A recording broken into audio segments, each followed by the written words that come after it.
Eh bien, merci à tous d'être là. Après cette petite introduction logistique, je vais passer la parole à Jérôme Baloge. Jérôme. C'est bref, tu m'avais dit que tu allais parler de French AssureTech, de tout ce que vous faisiez, je me Non, préparais. parce que François m'a dit à la fin. C'est formidable. Eh bien écoutez, mesdames, messieurs, je suis très heureux de vous recevoir à Niort, mais la plupart d'entre vous l'êtes, mais tous ne l'êtes pas, puisque nous avons beaucoup d'exposants extérieurs, d'assureurs qui ne sont pas niortais, ça existe, et puis des start-upers surtout, d'échelle d'ailleurs européenne dans un certain nombre de cas. J'étais assez impressionné d'ailleurs du parcours que j'ai pu faire. Et puis comme président d'Aglo, très investi, comme French AssureTech dans la tenue de ce salon, nous sommes très heureux de l'ampleur qu'il prend, ce IN pour sa 3e édition.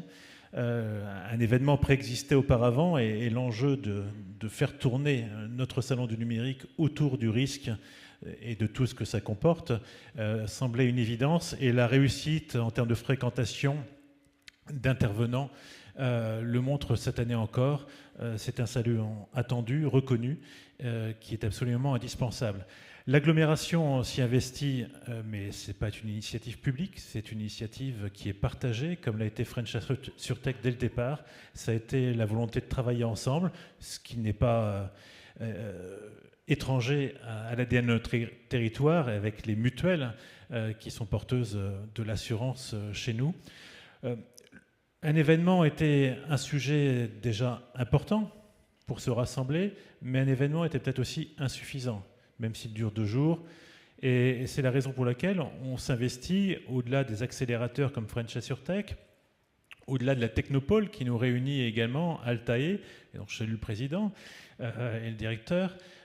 Eh bien, il y a aussi l'enjeu d'un lieu de totem qui rend aussi favorable l'innovation, et c'est tout l'engagement de l'agglomération dans NiorTech, qui au départ concernait quelques centaines de mètres carrés, et désormais à l'échéance mi-2026, va sur 4000 m² être un lieu à proximité du centre-ville, de la gare TGV, d'innovation pour l'ensemble du territoire, niortais, de Sévrien et même au-delà. Et quand on voit en effet les différents dispositifs d'accompagnement, accélération, incubation, et d'innovation aussi par tout le parcours résidentiel qui est proposé aux entreprises innovantes, nous sommes évidemment en train de donner un lieu d'innovation propice, et aussi de diversification pour un territoire qui est riche de ses assureurs, mais aussi d'autres secteurs d'activité comme l'industrie.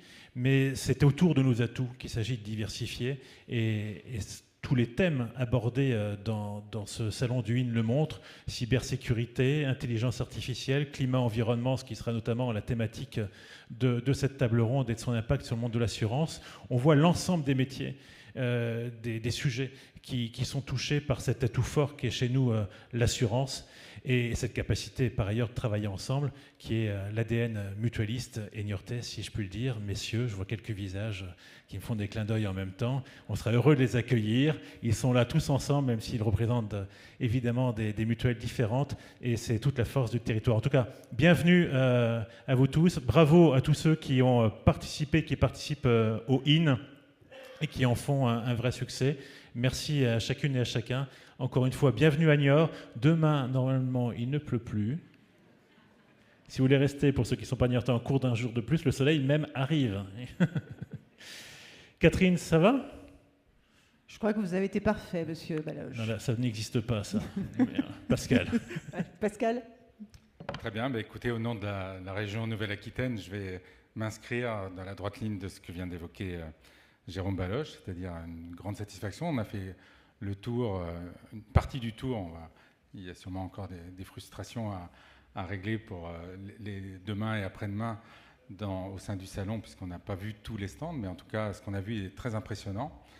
Et pour le suivre régulièrement, on voit la montée en puissance de cet écosystème numérique niortais, qui fait que dans quelques années, on dira c'est non seulement la ville des mutuelles d'assurance, mais également la ville du numérique. C'est une journée importante, puisque ma collègue Andrea Brouille était aujourd'hui vice-présidente de la région en visite à NiorTech pour voir Altea, et je crois qu'elle a repéré, elle me débriefera sûrement lundi, mais sur le fait qu'on a là une des technopoles qui monte en puissance de manière très importante parmi les 10 technopoles de la Nouvelle-Aquitaine. Et la preuve, c'est que le directeur a pris d'ailleurs la responsabilité de coordonner les 10 technopoles. Donc ça montre que Niort s'impose désormais en Nouvelle-Aquitaine comme un point de repère numérique important.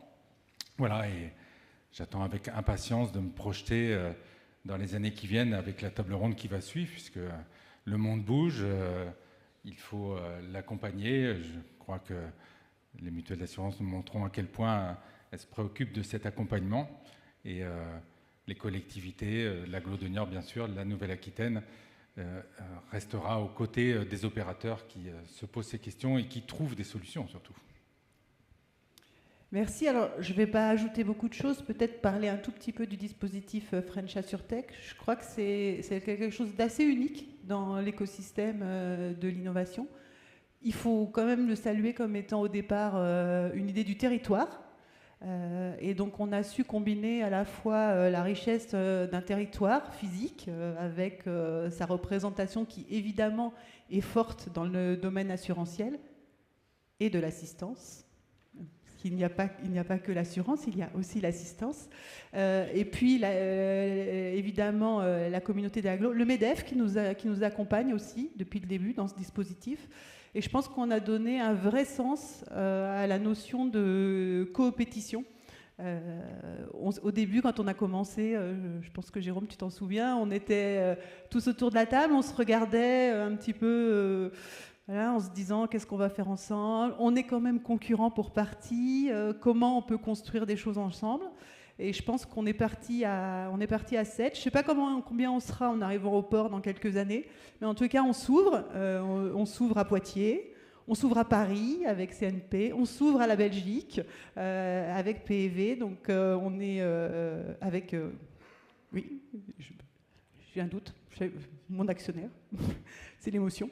Et on continue à s'ouvrir. C'est vraiment une volonté qu'on a de continuer en permanence à s'ouvrir à des acteurs qui sont proches de nous, à des acteurs qui peuvent être un peu différents, mais qui nous apportent, qui enrichissent nos parcours au bénéfice de nos sociétaires, de nos assurés, qui nous apportent sur nos outils au profit de nos collaborateurs. Et on est vraiment ravis de voir que cet événement... qu'on accompagne depuis le début, soit aussi bien intégré à la dynamique du territoire. Et je tenais vraiment à remercier, et je pense qu'on peut saluer la dynamique du territoire, parce qu'y compris les équipes techniques qui participent à cette création, les équipes politiques, tout le monde est, je dirais... met son énergie, et il faut beaucoup d'énergie pour faire un événement comme ça, y compris quand on le monte sous la pluie, parce que c'est pas toujours facile, mais voilà, Niort est une ville pluvieuse mais une ville heureuse, et je trouve qu'on montre que l'innovation c'est pas que à Paris, c'est aussi dans ce qu'on appelle les territoires, qu'on appelait auparavant les régions, et donc je pense qu'on va encore une fois ce soir montrer à quel point cette dynamique elle est présente, et elle va continuer à rayonner et à s'agrandir et à se partager avec vous. Voilà.